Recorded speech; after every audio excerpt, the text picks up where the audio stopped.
रावलपिंडी में जिरगे के हुक्म पर कत्ल होने वाली शादीशुदा खातून सिदरा की लाश को कब्रिस्तान लाने की सीसीटीवी फुटेज सामने आ गई, जिसमें मकतूला को लोडर रिक्शे में कब्रिस्तान लाते हुए देखा जा सकता है।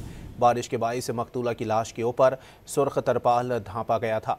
मकतूला सिदरा को 17 जुलाई को जिरगे के हुक्म पर कत्ल किया गया था। रावलपिंडी में जिरगे के हुक्म पर कत्ल होने वाली शादीशुदा खातून सिदरा की लाश को कब्रिस्तान लाने की सीसीटीवी फुटेज सामने आ गई है, जिसमें मकतूला को लोडर रिक्शे में कब्रिस्तान लाते हुए देखा जा सकता है। बारिश के बाइस मकतूला की लाश के ऊपर सुर्ख तरपाल ढांपा गया है।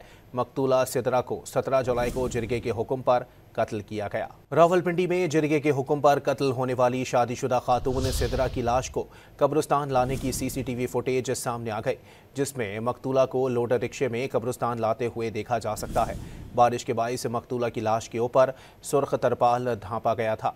मकतूला सिदरा को 17 जुलाई को जिरगे के हुक्म पर कत्ल किया गया था। रावलपिंडी में जिरगे के हुक्म पर कत्ल होने वाली शादीशुदा खातून सिदरा की लाश को कब्रिस्तान लाने की सीसीटीवी फुटेज सामने आ गई है, जिसमें मकतूला को लोडर रिक्शे में कब्रिस्तान लाते हुए देखा जा सकता है। बारिश के बाइस मकतूला की लाश के ऊपर सुर्ख तरपाल ढांपा गया है।